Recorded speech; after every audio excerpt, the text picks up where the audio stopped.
Subscribe करें हमारे channel knowledge साथी को। पैरामेडिकल और नर्सिंग से जुड़ी वैकेंसीज की जानकारी समय समय पर पाने के लिए दोस्तों, इस बार जो वैकेंसीज सामने आई है वह है सदर्न रेलवे की ओर से।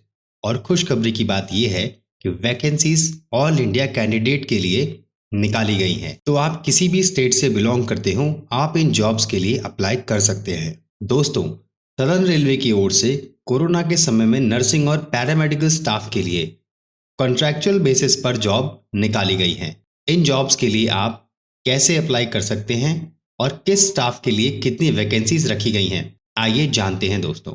यहाँ पर सदर्न रेलवे की ओर से रेलवे हॉस्पिटल पेरम्बर चेन्नई में ये वैकेंसीज निकाली गई हैं, जो कि 30/9/2021 तक के लिए मान्य होंगी, जिसमें नर्सिंग सुपरिटेंडेंट के लिए 83 वैकेंसीज, फिजियोथेरेपिस्ट के लिए 1 वैकेंसी, ईसीजी टेक्नीशियन के लिए 4 वैकेंसीज, हीमोडायलिसिस टेक्नीशियन के लिए 3 वैकेंसीज, हॉस्पिटल असिस्टेंट के लिए 48 वैकेंसीज, हाउसकीपिंग असिस्टेंट मेडिकल के लिए 40 वैकेंसीज, लैब असिस्टेंट ग्रेड 2 के लिए 9 वैकेंसीज और रेडियोग्राफर के लिए 3 वैकेंसीज रखी गई हैं। तो दोस्तों, टोटल यहाँ पर 191 वैकेंसीज नर्सिंग और पैरामेडिकल स्टाफ के लिए रखी गई हैं। अब बात करें एज ग्रुप की, तो 1 अप्रैल 2022 तक नर्सिंग सुपरिटेंडेंट की एज 20 से 40 वर्ष, फिजियोथेरेपिस्ट की एज 18 से 33 वर्ष, ईसीजी टेक्नीशियन की एज 18 से 33 वर्ष, हीमोडायलिसिस टेक्नीशियन की एज 20 से 33 वर्ष, हॉस्पिटल असिस्टेंट हाउसकीपिंग असिस्टेंट के लिए 18 से 30 वर्ष, लैब असिस्टेंट ग्रेड 2 के लिए 18 से 33 वर्ष और रेडियोग्राफर की एज 19 से 33 वर्ष रखी गई है।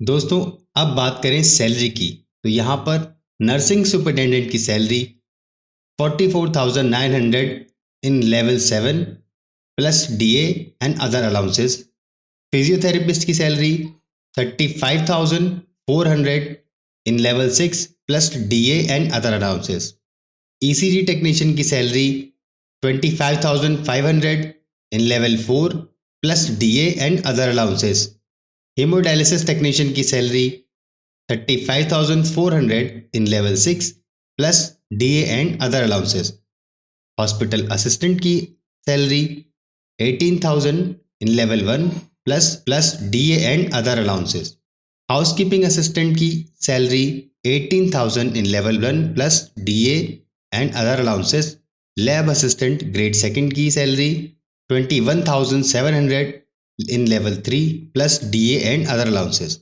और रेडियोग्राफर की salary 29,200 in level 5 plus DA and other allowances रखी गई है। दोस्तों, बात करें क्वालिफिकेशन की, तो नर्सिंग सुपरिटेंडेंट्स को बीएससी नर्सिंग या जीएनएम होना ज़रूरी है। साथ ही आपके पास एक्सपीरियंस होना चाहिए ICU, dialysis unit and ventilators में।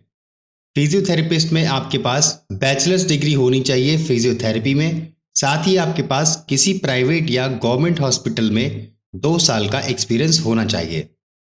ईसीजी टेक्नीशियन की बात करें तो किसी भी इंस्टीट्यूट से आपके पास ECG laboratory technology, cardiology technician, cardiology techniques की जानकारी होनी चाहिए। हीमोडायलिसिस टेक्नीशियन की बात करें तो आपके पास BSc plus diploma in haemodialysis होना चाहिए या फिर आपके पास 2 साल का satisfactory in house training experience होना चाहिए हीमोडायलिसिस में किसी रिप्यूटेड इंस्टीट्यूट से। हॉस्पिटल असिस्टेंट हाउसकीपिंग की बात करें तो आपके पास 10th होना चाहिए, साथ ही आईसीयू डायलिसिस का एक्सपीरियंस होना चाहिए। Hospital assistant housekeeping assistant medical के लिए आपके पास 10+2 के साथ डीएमएलटी होना चाहिए या फिर आपके पास किसी रिकॉग्नाइज्ड इंस्टीट्यूट से मेडिकल लैब टेक्नोलॉजी में डिप्लोमा होना चाहिए। लैब असिस्टेंट ग्रेड 2 के लिए आपके पास किसी भी रिकॉग्नाइज्ड बोर्ड, यूनिवर्सिटी या इंस्टीट्यूट से 1 साल का ट्रेनिंग एक्सपीरियंस होना चाहिए। रेडियोग्राफर के लिए आपके पास 10+2 के साथ आपके पास radiography, x-ray technician, radio diagnosis technology में 2 साल का डिप्लोमा या कोर्स होना अनिवार्य है। ये तो बात रही दोस्तों क्वालिफिकेशन की। अब आप इन जॉब्स के लिए अप्लाई कैसे कर सकते हैं, तो दोस्तों हमारे डिस्क्रिप्शन बॉक्स में हम आपके साथ कुछ लिंक शेयर कर रहे हैं जिन पर जाकर आप इन जॉब्स के लिए अप्लाई कर सकते हैं। याद रखें दोस्तों, इन पोस्ट को अप्लाई करने के लिए लास्ट डेट है 30/4/2021 यानी 30 अप्रैल 2021। इसके बाद दोस्तों आपका एक मेडिकल टेस्ट होगा, जिसके बाद फिर आपका इंटरव्यू कंडक्ट कराया जाएगा। तो दोस्तों, अगर आप अभी जॉब सर्च कर रहे हैं तो आप इन जॉब्स के लिए अप्लाई कर सकते हैं। साथ ही अगर आप पहली बार हमारे इस वीडियो को देख रहे हैं तो हमारे चैनल नॉलेज साथी को सब्सक्राइब करें और पास बने बेल आइकन को दबाना ना भूलें। धन्यवाद।